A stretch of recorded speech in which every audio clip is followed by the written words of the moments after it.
Honorable Speaker, sir, on the sacred occasion of Magh Purnima and the birth anniversary of Guru Ravidas, I present the budget for the year 2026-2027. Since we assumed office 12 years ago, India's economic trajectory has been marked by stability, fiscal discipline, sustained growth, and moderate inflation. This is the result of conscious choices we have made, even in times heightened uncertainty and disruption. Our government, led by Honorable Prime Minister Modi, has decisively and consistently chosen action over ambivalence, reform over rhetoric, and people over populism. We have pursued far-reaching structural reforms, fiscal prudence and monetary stability, whilst maintaining a strong thrust on public investment. Keeping Atmanirbharta as a lodestar, we have built domestic manufacturing capacity, energy security, and reduced critical import dependencies. Simultaneously, we have ensured that citizens benefit from every action of the government, undertaking reforms to support employment generation, agricultural productivity, household purchasing power, and universal services to people. These measures have delivered a high growth rate of around 7% and helped us make substantial strides in poverty reduction and improvement in the lives of our people. Today, we face an external environment in which trade and multilateralism are imperiled and access to resources and supply chains are disrupted. New technologies are transforming production systems while sharply increasing demands on water, energy, and critical minerals. India will continue to take confident steps towards Viksit Bharat, balancing ambition with inclusion. As a growing economy with expanding trade and capital needs, India must also remain deeply integrated with global markets, exporting more and attracting stable long-term investment. As I begin Part A, I want to express my gratitude to the people for standing firmly with us as we forge our way together towards becoming one of the largest economies of the world.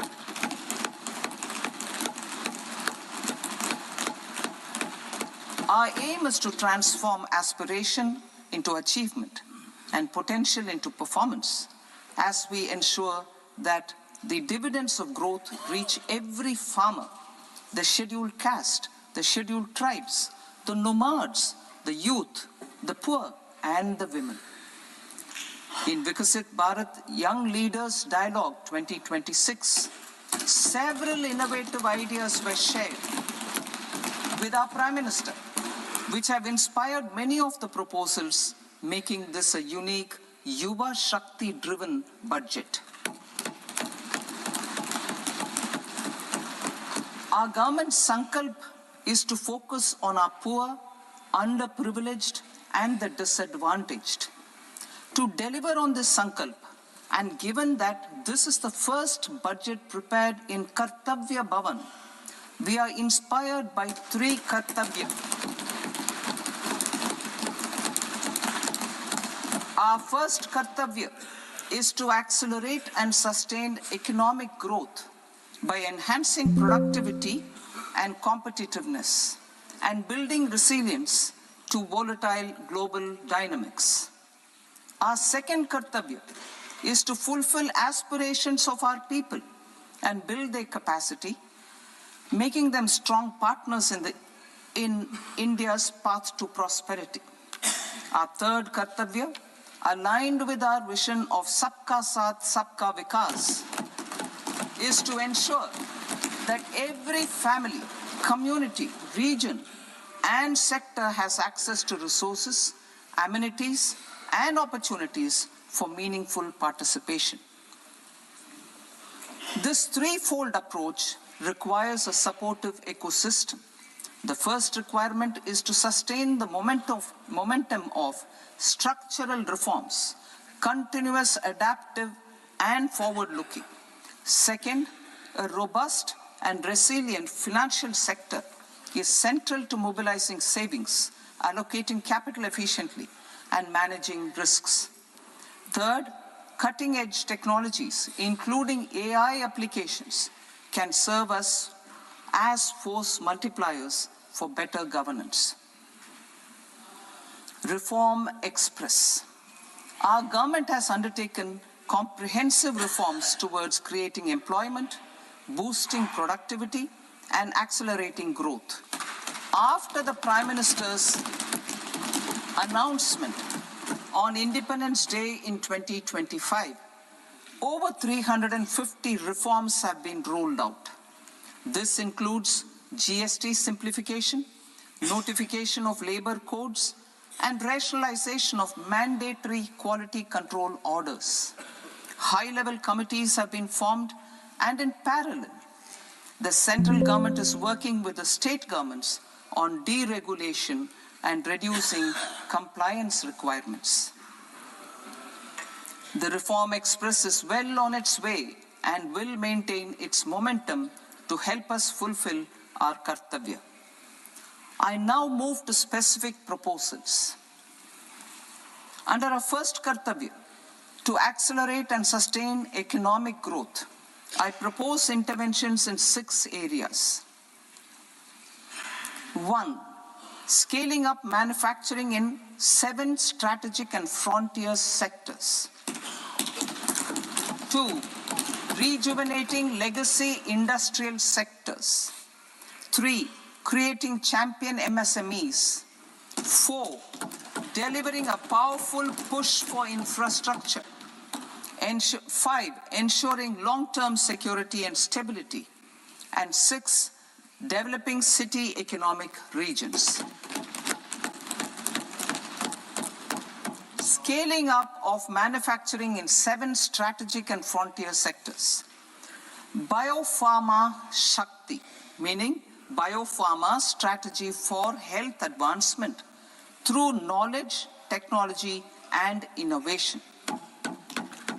India's disease burden is observed to be shifting towards non-communicable diseases like diabetes, cancer, and autoimmune disorders.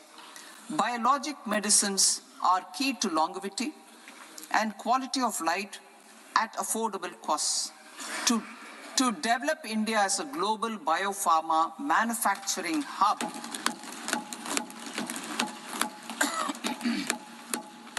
I propose the Biopharma Shakti with an outlay of 10,000 crores over the next 5 years.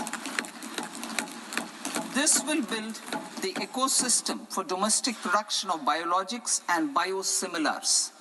The strategy will include a biopharma-focused network with 3 new national institutes of pharmaceutical education and research, popularly known as NIPERs, and upgrading 7 existing ones. It will also create a network of 1,000 accredited India clinical trials sites. We propose to strengthen the Central Drug Standard Control Organization to meet global standards and approve timeframes through approval timeframes through a dedicated scientific review cadre and specialists. India's Semiconductor Mission 1.0 expanded India's semiconductor sector capabilities.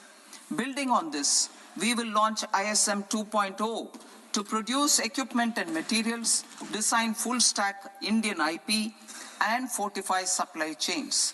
We will also focus on industry-led research and training centers to develop technology and skilled workforce. The Electronics Components Manufacturing Scheme, launched in April 2025, with an outlay of 22,919 crores, already has investment commitments at double the targets. We propose to increase the outlay to 40,000 crores to capitalize on this momentum.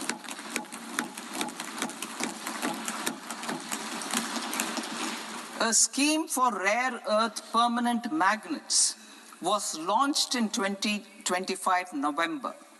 We now propose to support the mineral-rich states of Odisha, Kerala, Andhra Pradesh, and Tamil Nadu to establish dedicated rare earth corridors to promote mining, processing, research, and manufacturing. To enhance domestic chemical production and reduction import dependency and reduce import dependency, we will launch a scheme to support states in establishing 3 dedicated chemical parks through challenge route on a cluster-based plug-and-play model. Strong capital goods.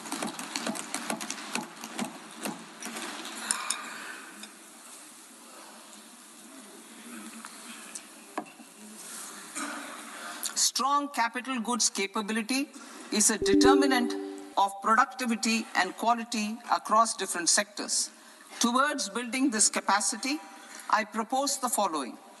High-tech tool rooms will be established by central public sector enterprises at 2 locations as digitally enabled automated service bureaus that locally design, test, and manufacture high-precision components at scale and at lower cost. 2, a scheme for enhancement of construction and infrastructure equipments will be introduced to strengthen domestic manufacturing of high value and technologically advanced CIE. This can range from lifts in a multi-storied apartment or firefighting equipment in multiplexes, large or small, and to tunnel boring equipments for building metros and high-altitude roads. I also propose a scheme for container manufacturing to create a globally competitive container manufacturing ecosystem with a budgetary allocation of 10,000 crores over a 5-year period. For the labor-intensive textile sector, I propose an integrated program with 5 subparts. 1, the National Fiber Scheme for Self-Reliance in Natural Fibers, such as silk, wool, and jute, man-made fibers, and new age fibers. Textile expansion and employment scheme to modernize traditional clusters with capital support for machinery, technology upgradation, and common testing and certification centers. 3, the National Handloom and Handicraft Program to integrate and strengthen existing schemes and ensure targeted support for weavers and artisans. Tex Eco Initiative to promote globally competitive and sustainable textiles and apparels. Samarth 2.0 to modernize the upgrade the textile skilling ecosystem through collaboration with industry and academic institutions. Further, I propose to set up mega textile parks in challenge mode. They can also focus on bringing value addition to technical textiles. I propose to launch the Mahatma Gandhi Gram Swaraj initiative to strengthen khadi, handloom, and handicrafts. This will help in global market linkage and branding. It will streamline and support training, skilling, quality of process, and production. This will benefit our weavers, village industries, one district, one product, ODOP initiative, and also our rural youth. India has the potential to emerge as a global hub for high quality, affordable sports goods. I propose a dedicated initiative for sports goods that will promote manufacturing, research, and innovation in equipment design as well as material sciences. Rejuvenation of legacy industrial clusters. I propose to introduce a scheme to revive 200 legacy industrial clusters to improve their cost competitiveness and efficiency through infrastructure and technology upgradation. Creating champion SMEs and supporting micro enterprises. Recognizing MSMEs as a vital engine of growth, I propose a three-pronged approach to help them grow as champions. Equity support. I propose to introduce a dedicated 10,000 crores SME growth fund to create future champions, incentivizing enterprises based on select criteria. I also propose to top up the Self-Reliant India Fund set up in 2021 with 2,000 crores to continue support to micro enterprises and maintain their access to risk capital. Liquidity support. With TREDS, more than 7 lakh crore has been made available to MSMEs. To leverage its full potential, I propose 4 measures. 1. Mandate TREDS as the transaction settlement platform for all purchases from MSMEs by CPSEs, serving as a benchmark for other corporates. 2. Introduce a credit guarantee support mechanism through CGTMSE for invoice discounting on TREDS platform. 3. Link GEM with TREDS for sharing information with financiers about government purchases from MSMEs, encouraging cheaper and quicker financing. 4. Introduce TREDS receivables as asset-backed securities, helping develop a secondary market, enhancing liquidity and settlement of transactions. Professional support. Government will facilitate professional institutions such as the ICAI, ICSI, ICMAI to design short-term modular courses and practical tools to develop a cadre of corporate mitras, especially in Tier 2 and Tier 3 towns. These accredited para-professionals will help MSMEs meet compliance requirements at affordable costs. Infrastructure. During this past decade, our government has undertaken several initiatives for large-scale enhancement of public infrastructure, including through new financing instruments such as Infrastructure Investment Trust (InvITs) and Real Estate Investment Trust (REITs), and institutions like NIIF and NABFID. We shall continue to focus on developing infrastructure in cities with over 5 lakh population, that is Tier 2, Tier 3 cities, which have expanded to become growth centers.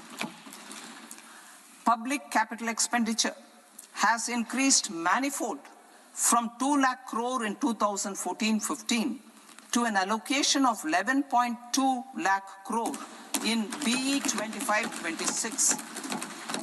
In this coming year, that is financial year 2026-27, I propose to increase it to 12.2 lakh crores to continue the momentum.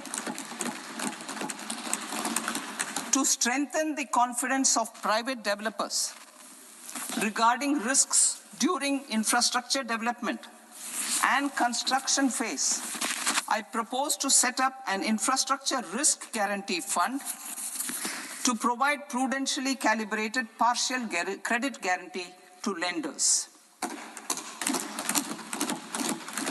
Over the years, REITs have emerged as a successful instrument for asset monetization. I propose to accelerate recycling of significant real estate assets of the CPSEs through the setting up of dedicated REITs. To promote environmentally sustainable movement of cargo, I propose to 1. Establish new dedicated freight corridors connecting Dankuni in the east to Surat in the west. Operationalize 20 new national waterways over the next 5 years. Starting with National Waterways 5 in Orissa to connect mineral-rich areas of Talcher and Angul and industrial centers like Kalinga Nagar to the ports of Paradeep and Dhamra. Training institutes will be set up as regional centers of excellence for development of required manpower for these waterways. This will benefit youth in the entire stretch of the waterways to train and acquire skills. Further, a ship repair ecosystem catering to inland waterways will also be set up at Varanasi and Patna. And C, launch a coastal cargo promotion scheme for incentivizing a modal shift from rail to road to increase the share of inland waterways and coastal shipping from 6% to 12% by 2047. To enhance last mile and remote connectivity and promote tourism, I propose to give incentives to indigenize manufacturing of seaplanes. A seaplane VGF scheme will be also introduced to provide support for operations. Carbon capture, utilization and storage. Aligning with the roadmap launched in December 2025, the carbon capture, utilization and storage technologies at scale will achieve higher readiness and in end-use application across 5 industrial sectors, including power, steel, cement, refineries, and chemicals. An outlay of 20,000 crore is proposed over the next 5 years for this purpose.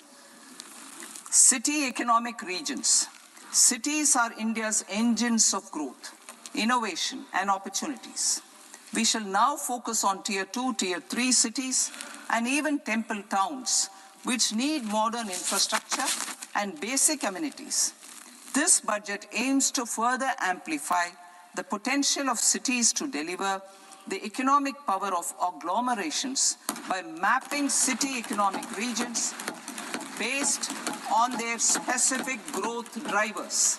An allocation of 5,000 crore per CER over 5 years is proposed for implementing their plans through a challenge mode with a reform-cum-result-based financing mechanism. In order to promote environmentally sustainable passenger systems, we will develop 7 high-speed rail corridors between cities as growth connectors, namely Mumbai to Pune, Pune to Hyderabad, Hyderabad to Bengaluru, Hyderabad to Chennai, Chennai to Bengaluru, Delhi to Varanasi, Varanasi to Siliguri.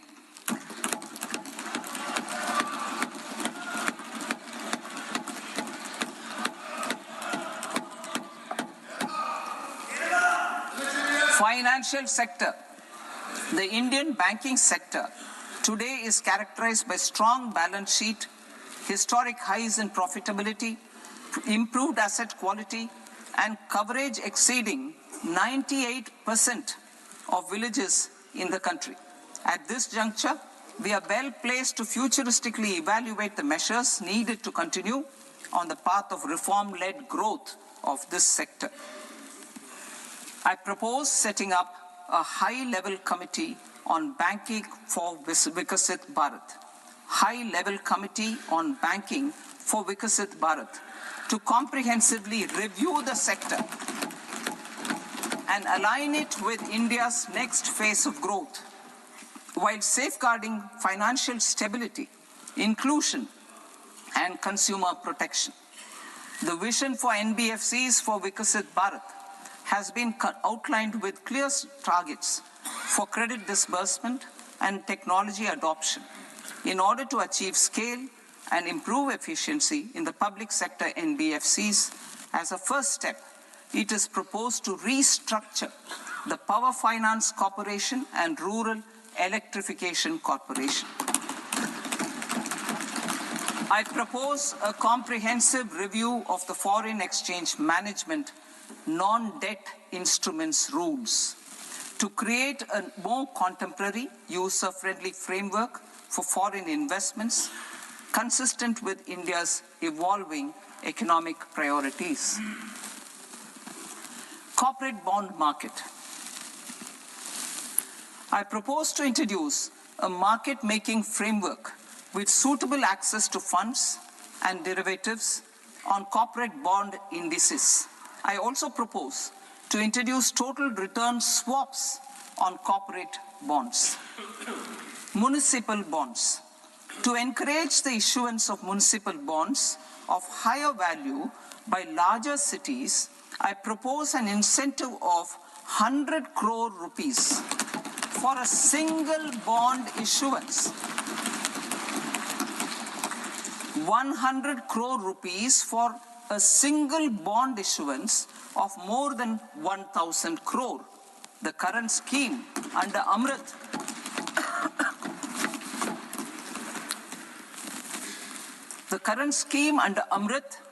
which incentivizes issuances up to 200 crores only, will also continue to support smaller and medium towns. That will also continue to support the smaller and medium towns. Ease of doing business.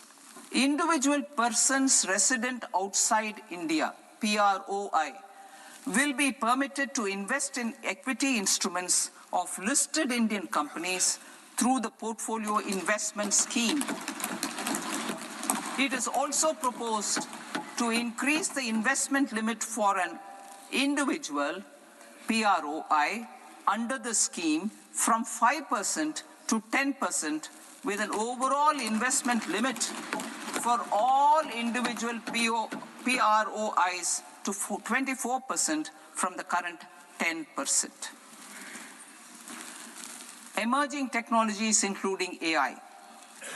21st century is technology-driven. Adoption of technology is for the benefit of all people. Farmers in the field, women in STEM, youth keen to upskill, and Divyangjan to access newer opportunities. The government has taken several steps to support new technologies through AI Mission, National Quantum Mission, Anusandhan National Research Fund, and Research and Development and Innovation Fund. Our second kartavya is to fulfill aspirations and build capacities. Close to 25 crore individuals have come out of multi-dimensional poverty through a decade of our government's sustained and reform-oriented efforts.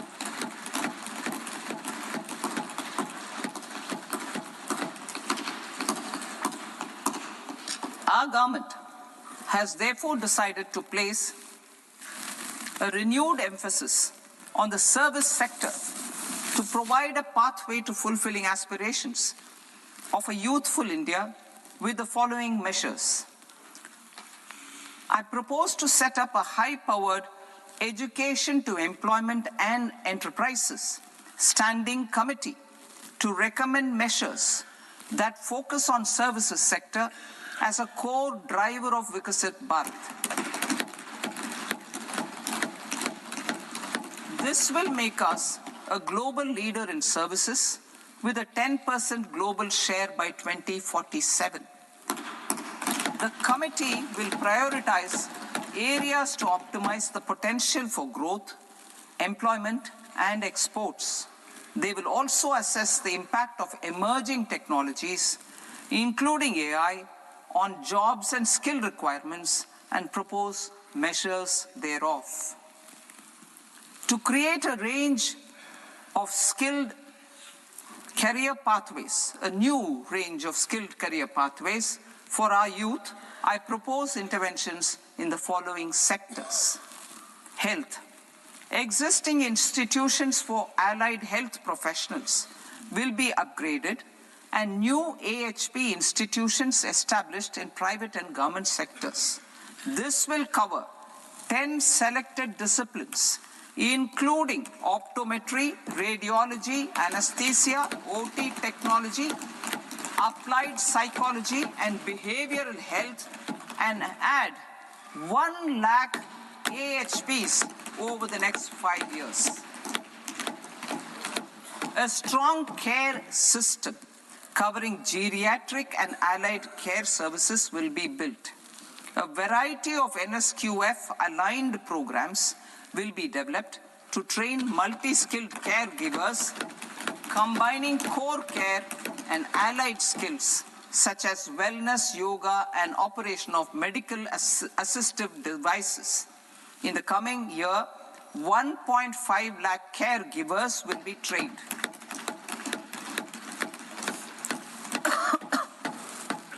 Hubs for medical value tourism. To promote India as a hub for medical tourism services, I propose to launch a scheme to support states in establishing 5 regional medical hubs in partnership with the private sector. These hubs will serve as integrated healthcare complexes that combine medical, educational, and research facilities. They will have Ayush centers, medical value tourism facilitation centers, and infrastructure for diagnostics, post-care, and rehabilitation. These hubs will provide diverse opportunities, job opportunities for health professionals, including doctors and AHPs. Ancient Indian yoga, already respected in several parts of the world, was given a mass global recognition when Honorable Prime Minister took it to the UN. Post-COVID, Ayurveda gained a similar global acceptance and recognition. Exporting quality Ayurveda products helps farmers who grow the herbs and youth who process the products. To meet growing global demand, a few more steps are being taken. I propose to, 1, set up 3 new All India Institutes of Ayurveda. 2, upgrade Ayush pharmacies and drug testing labs for higher standards of certification ecosystem and make available more skilled personnel. 3, upgrade the WHO Global Traditional Medicine Center in Jamnagar to bolster evidence-based research, training, and awareness for traditional medicine. Animal husbandry. Livestock contributes to close to 16% of farm income, including of poor and marginal households. To scale up availability of veterinary professionals by more than 20,000, I propose to roll out a loan-linked capital subsidy support scheme for establishment of veterinary and para-veterinary colleges, veterinary hospitals, diagnostic laboratories, and breeding facilities in private sector. Collaboration between Indian and foreign institutions will also be facilitated. Orange economy. India's animation, visual effects, gaming, and comics sector, AVGC sector, is a growing industry projected to require 2 million professionals by 2030. I propose to support the Indian Institute of Creative Technologies, Mumbai, in setting up AVGC content creator labs in 15,000 secondary schools all over the country and 500 colleges. The Indian design industry is expanding rapidly, and yet there is a shortage of Indian designers. I propose to establish, through Challenge Route, a new National Institute of Design to boost design education and development in the eastern region of India. Education. Our government will support states through challenge route in creating 5 university townships in the vicinity of major industrial and logistics corridors. These planned academic zones will host multiple universities, colleges, and research institutions, skill centers, and residential complexes. In higher education, STEM institutions, prolonged hours of study and laboratory work pose some challenges for girl students. Through VGF, Viability Gap Funding and capital support, one girls' hostel will be established in every district.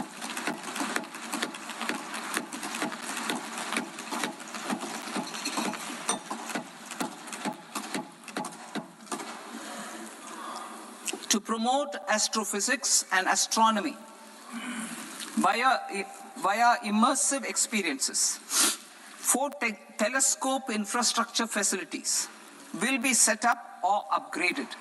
The National Large Solar Telescope, the National Large Optical Infrared Telescope, the Himalayan Chandra Telescope, and the Cosmos 2 Planetarium. Tourism. The tourism sector has the potential to play a large role in the employment generation, forex earnings, and expanding the local economy. I propose to set up a National Institute of Hospitality by upgrading the existing National Council for Hotel Management and Catering Technology. It will function as a bridge between academia, industry, and government. I also propose a pilot scheme for upskilling 10,000 guides in 20 iconic tourist sites through a standardized, high-quality, 12-week training course in hybrid mode in collaboration with the Indian Institute of Management. A national destination digital knowledge grid will be established to digitally document all places of significance, cultural, spiritual, and heritage. This initiative will create a new ecosystem of jobs for local researchers, historians, content creators, and technology partners. India has the potential and opportunity to offer world-class trekking and hiking experience. We will develop ecologically sustainable mountain trails in Himachal Pradesh, Uttarakhand, and Jammu Kashmir. Also in Araku Valley in the Eastern Ghats and Podigai Malai in the Western Ghats. Turtle trails along key nesting sites in the coastal areas of Odisha, Karnataka, and Kerala. And 3 bird watching trails along the Pulikat Lake in Andhra Pradesh, Tamil Nadu. It's on the border. Under the visionary leadership of Honorable Prime Minister, we established the International Big Cat Alliance in 2024. This year, India is hosting the first ever Global Big Cat Summit, where heads of governments and ministers from 95 range countries will deliberate on collective strategies for conservation. Heritage and culture tourism. I propose to develop 15 archaeological sites, including Lothal, Dolavira, Rakhi Gadi, Adichanallur, Saranath, Hastinapur, and Leh Palace into vibrant experiential cultural destinations. Excavated landscapes will be open to the public through curated walkways. Immersive storytelling skills and technologies will be introduced to help conservation labs, interpretation centers, and guides. The sports sector provides multiple means of employment, skilling, and job opportunities. Taking forward the systematic nurturing of sports talent which is set in motion through the Khelo India program earlier, I propose to launch a Khelo India mission to transform the sports sector over the next decade. The mission will facilitate an integrated talent development pathway supported by training centers which are foundational, intermediate, and elite levels.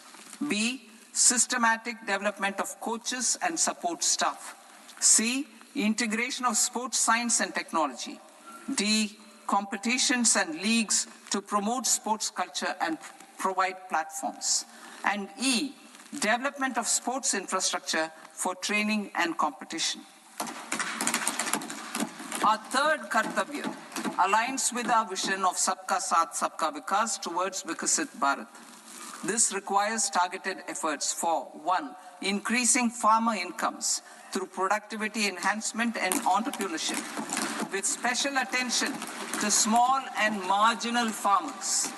B, empowering Divyang Jan through access to livelihood opportunities, training, and high-quality assistive devices. C, empowering the vulnerable to access mental health and trauma care.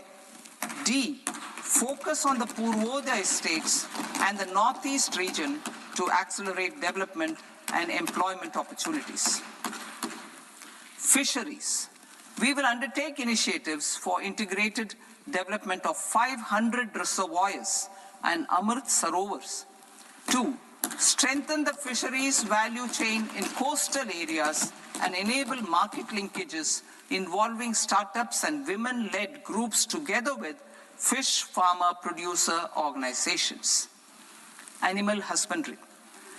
To provide quality employment opportunities in rural and peri-urban areas, we will support the animal husbandry sector in entrepreneurship development through A, credit-linked subsidy program, B, scaling up and modernization of livestock enterprises, C, enhanced creation of livestock, dairy, and poultry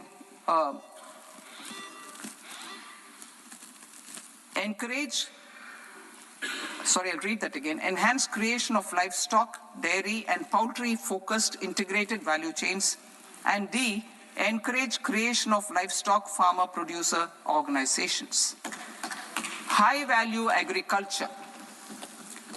To diversify farm outputs, increase productivity, enhance farmers' incomes, and create new employment opportunities, we will support high-value crops such as coconut, sandalwood, cocoa, cashew in the coastal areas, agar trees in northeast, and nuts such as almonds, walnuts, and pine nuts in our hilly regions. These, all of them, will be supported. India is the world's largest producer of coconuts. About 30 million people, including nearly 10 million farmers, depend on coconuts for their livelihood. To further enhance competitiveness in coconut production, I propose a coconut promotion scheme to increase production and enhance productivity through various interventions, including replacing and non-productive trees with new saplings or plants or varieties in major coconut growing states. A dedicated program is proposed for Indian cashew and cocoa to make India self-reliant in raw cashew and coconut production and processing, enhance export competitiveness, and transform Indian cashew and Indian cocoa into premium global brands by 2030. Sandalwood. Sandalwood is closely linked to India's social and cultural heritage.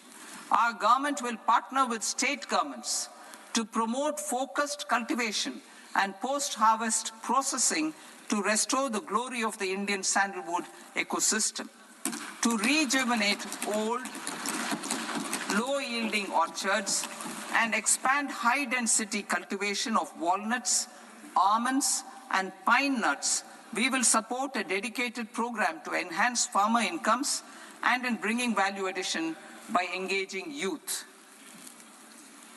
Bharat Vistar, that is virtually integrated system to access agricultural resources.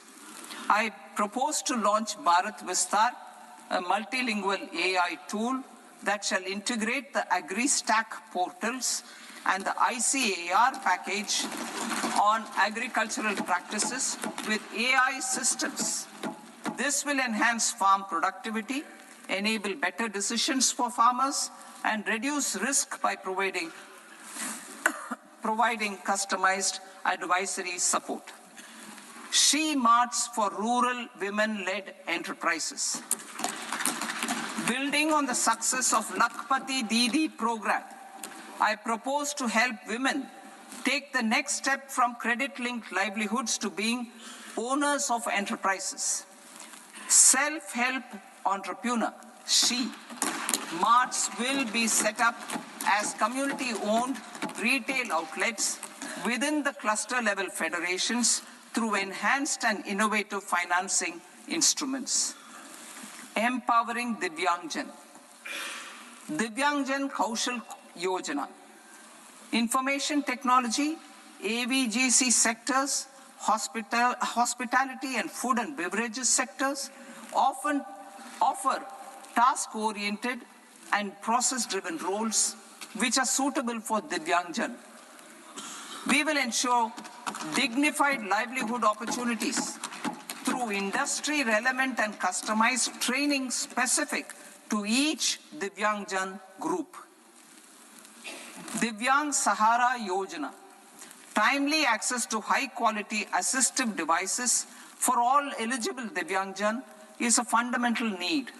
I propose to 1. Support the Artificial Limbs Manufacturing Corporation of India, ALIMCO, to set up and to scale up production of assistive devices, invest in R&D and AI integration, strengthen PM Divyasha Kendras, and support setting up of assistive technology marts as modern retail style centers where Divyangjan and senior citizens can see, try and purchase assistive products. Reaffirming our commitment to mental health and trauma care. There are no national institutes for mental health care in North India. We will therefore set up a NIMHANS 2 and also upgrade national mental health institutes in Ranchi and in Tezpur as regional apex institutions. Emergencies expose families, particularly the poor and vulnerable, to unexpected expenditure. We will strengthen and increase these capacities by 50% in district hospitals by establishing emergency and trauma care centers. Focus on Purvodaya states and northeastern regions. Purvodaya. I propose the development of an integrated East Coast industrial corridor with a well-connected node at Durgapur, creation of 5 tourism destinations in 5 Purvodaya states, and the provision of 4,000 e-buses. Buddhist sites in northeastern region. The northeastern region is a civilizational confluence of Theravada and Mahayana or Vajrayana traditions. I propose to launch a scheme for development of Buddhist circuits in Arunachal Pradesh, Sikkim, Assam, Manipur, Mizoram, and Tripura. The scheme will cover preservation of temples and monasteries, pilgrimage interpretation centers, connectivity, and pilgrim amenities. 16th Finance Commission. On 17th November 2025, the 16th Finance Commission submitted its report to the President. As mandated under Article 281 of the Constitution, the government is to lay the report along with the explanatory memorandum on the action taken report on the recommendations of the Commission in Parliament, which, Sir, Honourable Speaker, you've allowed me to do at the commencement of this session. The government has accepted the recommendation of the Commission to retain the vertical share of devolution at 41%. As recommended by the Commission, I have provided 1.4 lakh crores of rupees to the states for the year 2026-2027 as Finance Commission grants. These include rural and urban local body and disaster management grants. Fiscal consolidation. Government has been delivering on our fiscal commitments consistently without compromising on social needs. To strive towards accepted standards of fiscal management in Budget 25-26, I had indicated that the central government would target reaching a debt to GDP ratio of 50 plus or minus 1% by 2030-31. In line with this, the debt to GDP ratio is estimated to be 55.6% of GDP in BE 26-27, compared to 56.1% of GDP in RE 25-26. A declining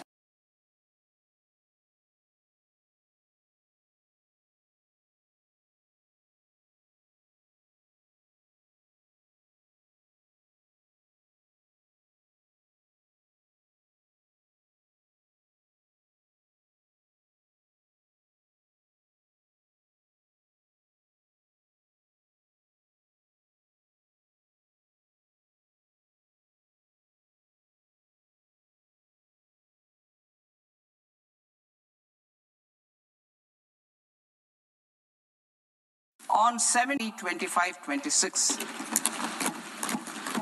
A declining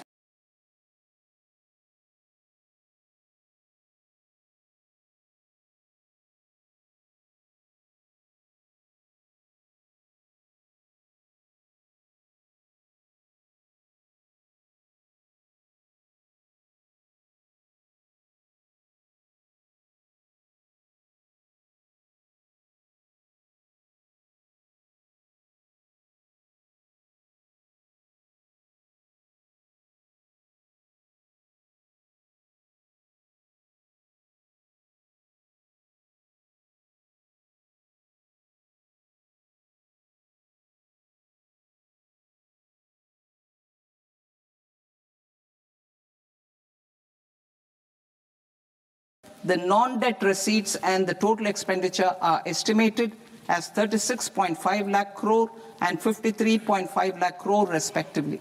The centre's net tax receipts are estimated at 28.7 lakh crore rupees. To finance the fiscal deficit, the net market borrowings from dated securities are estimated at 11.7 lakh crore rupees. The balance financing is expected to come from small savings and other sources. The gross market borrowings are estimated at 17.2 lakh crore rupees. I'll now move to Part B. Part B, direct taxes.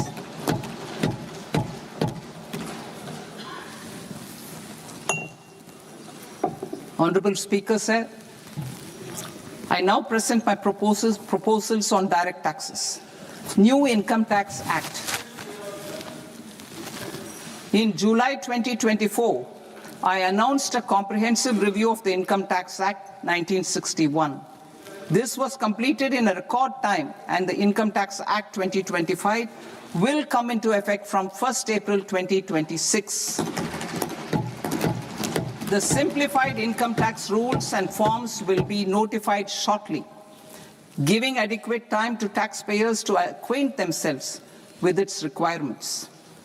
The forms have been redesigned such that ordinary citizens can comply without difficulty. Ease of living. I propose that any interest awarded by the Motor Accident Claims Tribunal to a natural person will be exempt from income tax, and any TDS on this account will be done away with. I propose to reduce TCS rate on the sale of overseas tour program package from the current 5% and 20% to 2% without any stipulation of amount. I propose to reduce TCS rate for pursuing education and for medical purposes under the Liberalized Remittance Scheme, popularly known as LRS, from 5% to 2%. Supply of manpower services is proposed to be specifically brought within the ambit of payment to contractors for the purpose of TDS to avoid ambiguity. Thus, TDS on these services will be at the rate of either 1% or 2% only. I propose a scheme for small taxpayers wherein a rule-based automated process will enable obtaining a lower or nil deduction certificate instead of filing an application with the assessing officer.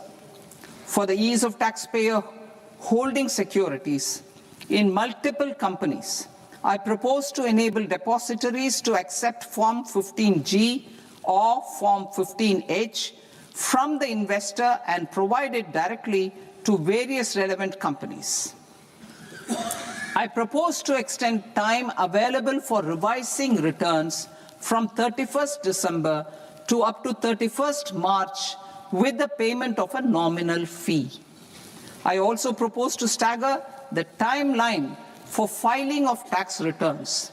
Individuals with ITR 1 and ITR 2 returns will continue to file till 31st July, and non-audit business cases or trusts are proposed to be allowed time till 31st August. TDS on sale of immovable property by a non-resident is proposed to be deducted and deposited through resident buyers and his or her PAN-based challan instead of requiring a TAN, which is a temporary accounting number. To address practical issues of small taxpayers like students, young professionals, tech employees, relocated NRIs, and such others, I propose to introduce a one-time 6-month foreign asset disclosure scheme for these taxpayers to disclose income or assets below a certain size. This scheme would be applicable for two categories of taxpayers, namely A, who did not disclose their overseas income or assets, and B, who disclosed their overseas income and or paid due tax but could not declare the asset acquired. For category A, the limit of undisclosed income or asset is proposed to be up to 1 crore rupees. They need to pay 30% of fair market value of asset or 30% of undisclosed income as tax and 30% as additional income tax in lieu of penalty, and would thereby get immunity from prosecution. For category B, asset value is proposed to be up to 5 crore rupees. Here, immunity from both penalty and prosecution will be available with a payment of fee of 1 lakh rupees. Rationalizing penalty and prosecution. Multiplicity of proceedings are hindrance to the ease of doing business. I propose to integrate assessment and penalty proceedings by way of a common order for both. There will be no interest liability on the taxpayer on the penalty amount for the period of appeal before the first appellate authority, irrespective of the outcome of appeal process. Further, quantum of prepayment is being reduced from 20% to 10% and will continue to be calculated only on core tax demand. As an additional measure for reducing litigation, I propose to allow taxpayers to update their returns even after reassessment proceedings have been initiated, and an additional 10% tax rate over and above the rate applicable for the relevant year. The assessing officer will then use only this updated return in his proceedings. There is already a framework for immunity from penalty and prosecution in the cases of underreporting. I propose to apply this framework for immunity to misreporting too. However, in such a case, the taxpayer will need to pay 100% of the tax amount as an additional income tax over and above the tax and interest due. Penalties for certain technical defaults, such as failure to get accounts audited, non-furnishing of transfer pricing audit report, and default in furnishing statement for financial transactions are proposed to be converted into fee.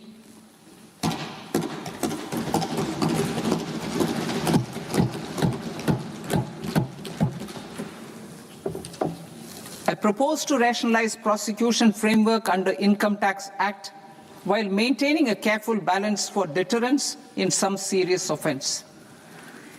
Non-production of books of account and documents and requirement of TDS payment where payment is made in kind are being decriminalized.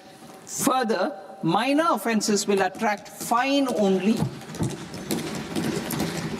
The remaining prosecutions will be graded commensurate with the quantum of offence.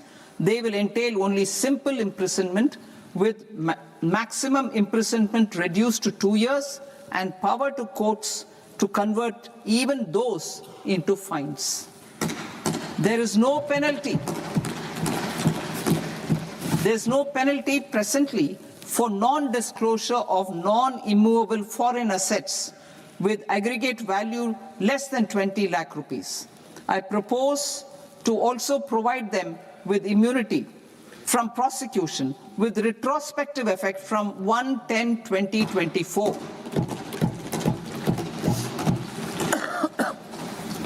Cooperatives. Deduction is already allowed to a primary cooperative society engaged in supplying milk, oilseeds, fruits or vegetables raised or grown by its members. I propose to extend this deduction to also include supply of cattle feed and cotton seed produced by its members.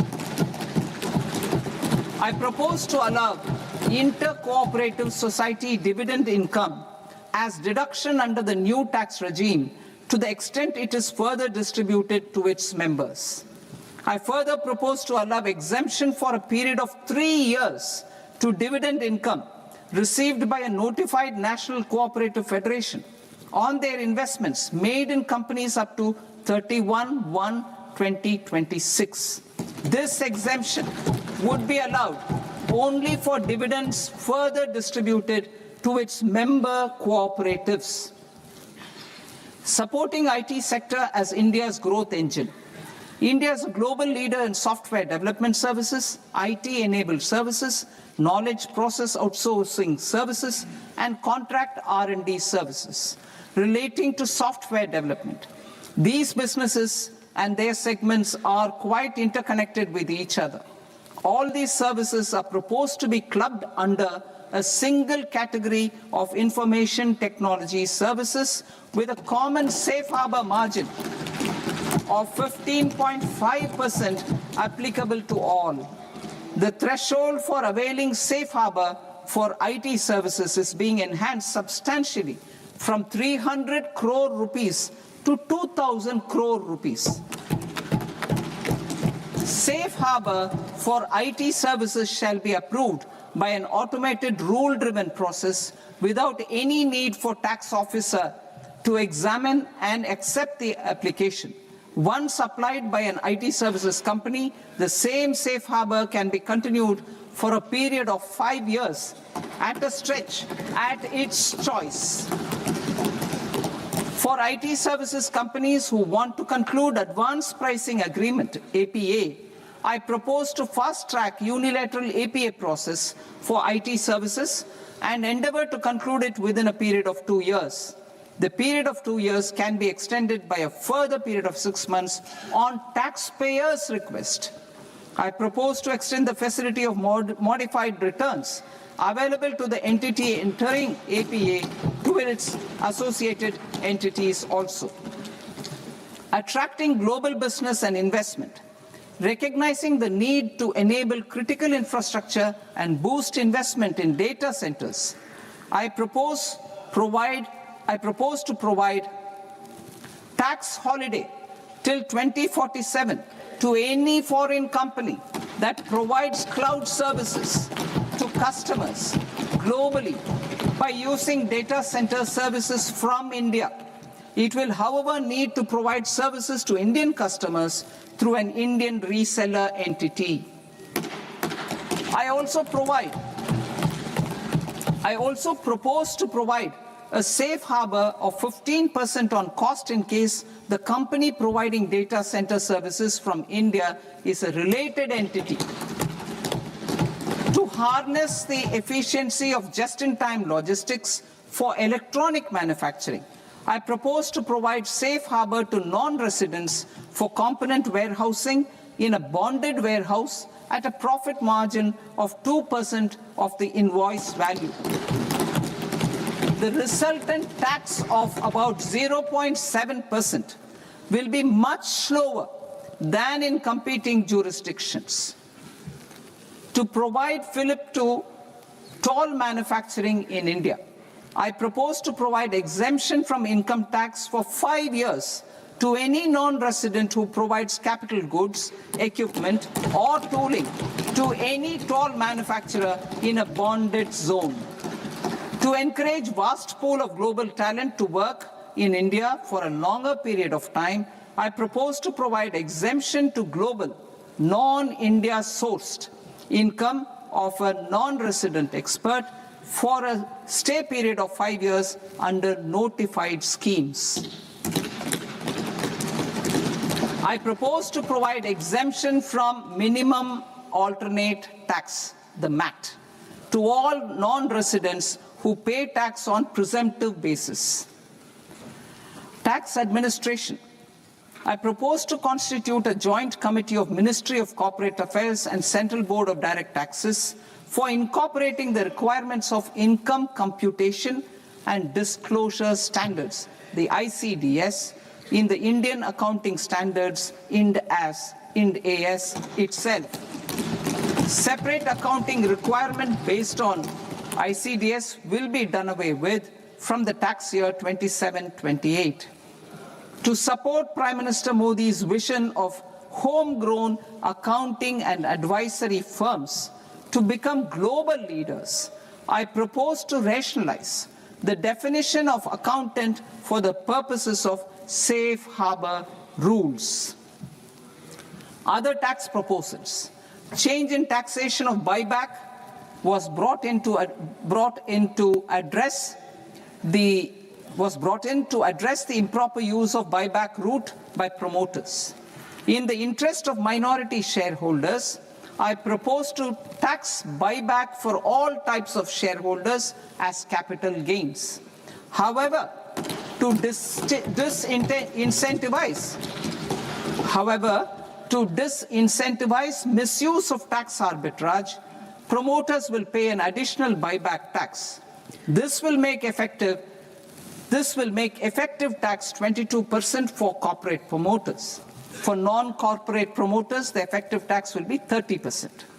TCS rate for sellers of specific goods, namely alcoholic liquor, scrap, and minerals, will be rationalized to 2%, and that on tendu leaves will be reduced from 5% to 2%.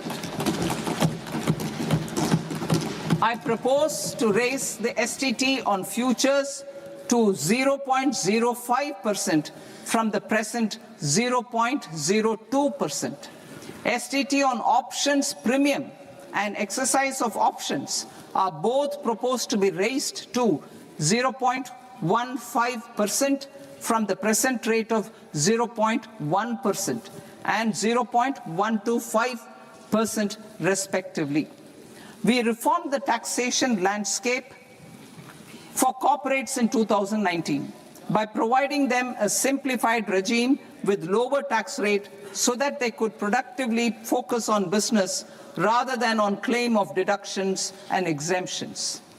To encourage companies to shift to the new regime, set off of brought forward MAT credit, minimum alternate tax credit, is proposed to be allowed to companies only in the new regime.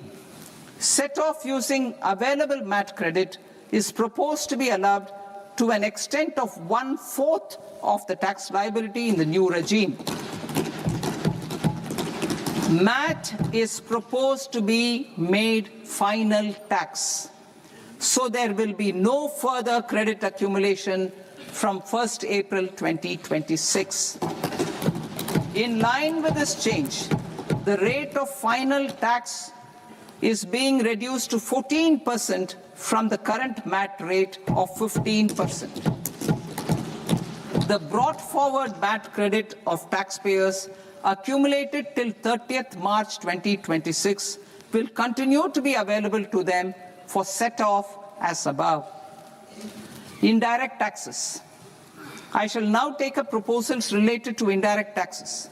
My proposals for customs and central excise aim to further simplify the tariff structure, support domestic manufacturing, promote export competitiveness, and correct inversion in duty. To continue weeding out long continuing customs duty exemptions, I propose to remove certain exemptions on items which are being manufactured in India or where the imports are negligible. Similarly, to further simplify the process of ascertaining the rate of duty applicable on a particular item, I propose to incorporate certain effective rates in various customs notifications to the tariff schedule itself. I shall now take up sector-specific proposals. Promotion of exports of marine, leather, and textile products. I propose to increase the limit for duty-free imports of specified inputs used for processing seafoods for export from the current 1% to 3% of FOB value of the previous year's export turnover. I also propose to allow duty-free imports of specified inputs, which is currently available for exports of leather or synthetic footwear, to exports of shoe uppers as well. I propose to extend the time period for export of final product from the existing 6 months to 1 year for exporters of leather or textile garments, leather or synthetic footwear, and other leather products. Energy transition and security. I propose to extend the basic customs duty exemption given to capital goods used for manufacturing lithium-ion cells for batteries to those used for manufacturing lithium-ion cells for battery energy storage systems also. I propose to exempt basic customs duty on import of sodium antimonate for use in manufacture of solar glass. Nuclear power. I propose to extend the existing basic customs duty exemption on imports of goods required for nuclear power projects till the year 2035 and expand it for all nuclear plants irrespective of their capacity. Critical minerals. It is proposed to provide basic customs duty exemption to the import of capital goods required for the processing of critical minerals in India. Biogas blended CNG.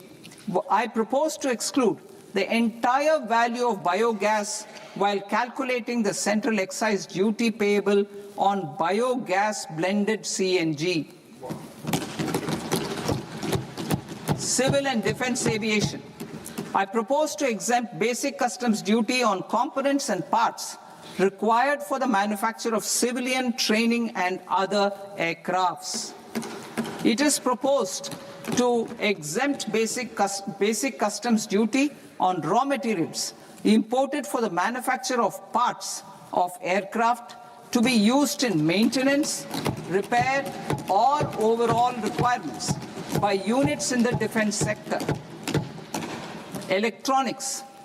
To deepen value addition in the consumer electronics sector, I propose to exempt basic customs duty on specified parts used in the manufacture of microwave ovens.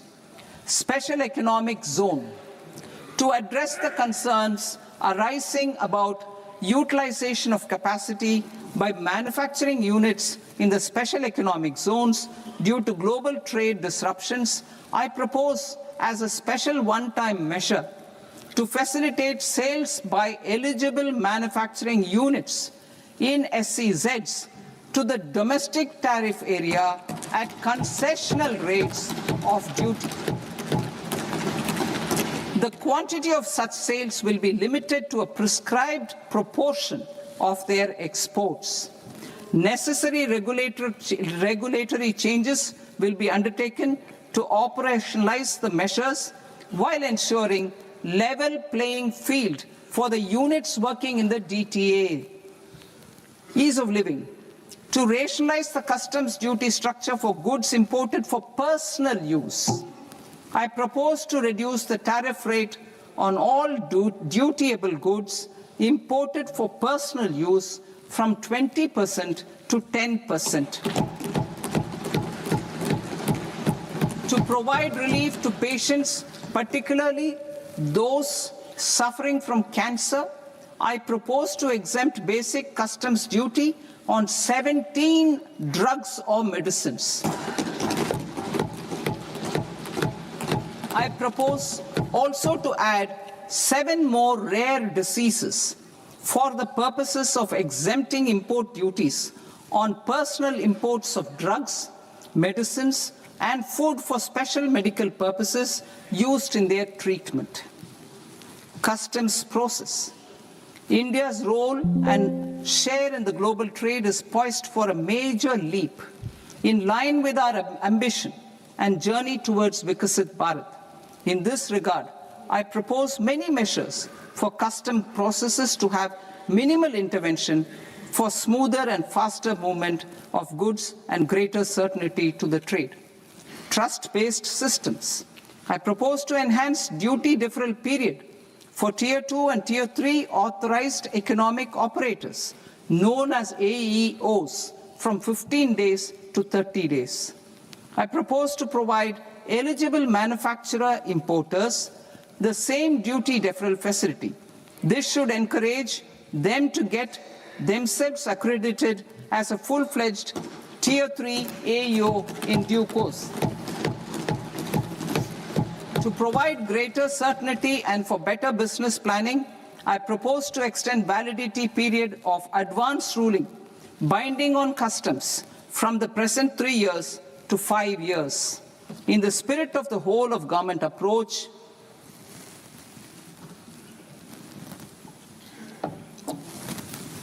government agencies will be encouraged to leverage AEO accreditation for preferential treatment in clearing their cargo. Regular importers with trusted long-standing supply chains will be recognized in the risk system so that the need for verification of their cargo every time can be minimized. Export cargo using electronic sealing. Export cargo using electronic sealing will be provided through clearance from the factory premises to the ship.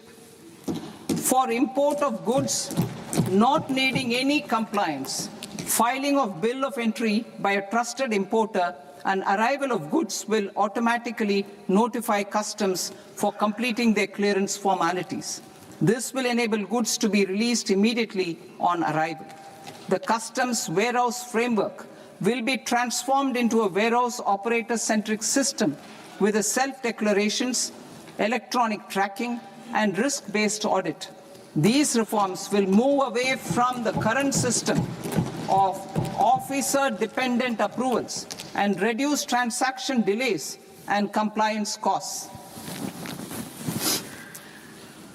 Ease of doing business. Approvals required for cargo clearance from various government agencies will be seamlessly processed through a single and interconnected digital window by the end of the financial year. Processes involved in clearance of food, drugs, plant and animal and wildlife products, accounting for about 70% of interdicted cargo, will be operationalized on this system by April 2026 itself. For goods not having any compliance requirement, clearance will be done by customs immediately after online registration is completed by the importer, subject to the payment of duty. Customs integrated system will be rolled out in 2 years as a single integrated and scalable platform for all customs processes. Utilization of non-intrusive scanning with advanced imaging and AI technology for risk assessment will be expanded in a phased manner with the objective to scan every container across all the major ports. New export opportunities to support Indian fishermen to fully harness the economic value of marine resources beyond our territorial waters. The following measures will be taken. A. Fish catch by an Indian fishing vessel in exclusive economic zone or on the high seas will be made free of duty. Landing of such fish on foreign port will be treated as export of goods. Safeguards will be put in place to prevent misuse during fish catch, transit or transshipment. To support aspirations of India's small businesses, artisans and startups to access global markets through e-commerce, I am pleased to announce complete removal of the current value cap of 10 lakh rupees per consignment on courier exports. In addition, handling of rejected and returned consignments will be improved with effective use of technology for identifying such consignments. I propose to revise provisions governing baggage clearance during international travel to address genuine concerns of passengers. The revised rules will enhance duty-free allowances in line with the present-day travel realities and provide clarity in temporary carriage of goods brought in or taken out. There are honest taxpayers who are willing to settle disputes by paying all their dues, but they get deterred due to negative connotation associated with penalty. They will now be able to close cases by paying an additional amount in lieu of penalty. Honorable Speaker, sir, with this, I commend the budget to this august House. Jai Hind.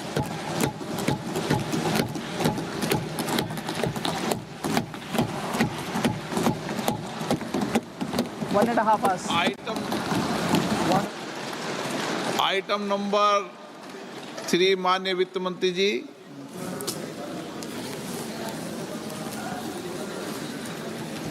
Item number 2, sir. 3. Sir, with your permission, I rise to lay on the table of the following statements under Section 3, 1 of the Fiscal Responsibility and Budget Management Act of 2003. Medium-term fiscal policy, fiscal policy strategy statement, and macroeconomic framework statement. Item number 4, माननीय वित्त मंत्री जी. Sir, with your permission, I move for leave to introduce the Finance Bill 2026. प्रश्न ये कि विधेयक को पुनर्स्थापित करने की अनुमति प्रदान की जाए. जो सदस्य इस पक्ष में हाँ गए, जो सदस्य विरोध में ना गए, मेरे विचार में निर्णय हाँ वालों के पक्ष में हाँ वालों के पक्ष में अनुमति प्रदान की जाती है. माननीय मंत्री जी, अब विधेयक पूरे स्थापित करें. Sir, I introduce the bill. माननीय सदस्य, आपको सूचित किया जाता है कि माननीय वित्त मंत्री जी के बजट भाषण की कॉपी पब्लिकेशन काउंटर पर ली जाती है. बजट भाषण और बजट से संबंधित दस्तावेज आपके मोबाइल फोन और मेंबर पोर्टल्स पर ही उपलब्ध है। सभा की कार्रवाई कल सोमवार दिनांक 2 फरवरी 2026 को प्राप्त 11 बजे तक के लिए स्थगित की जाती है।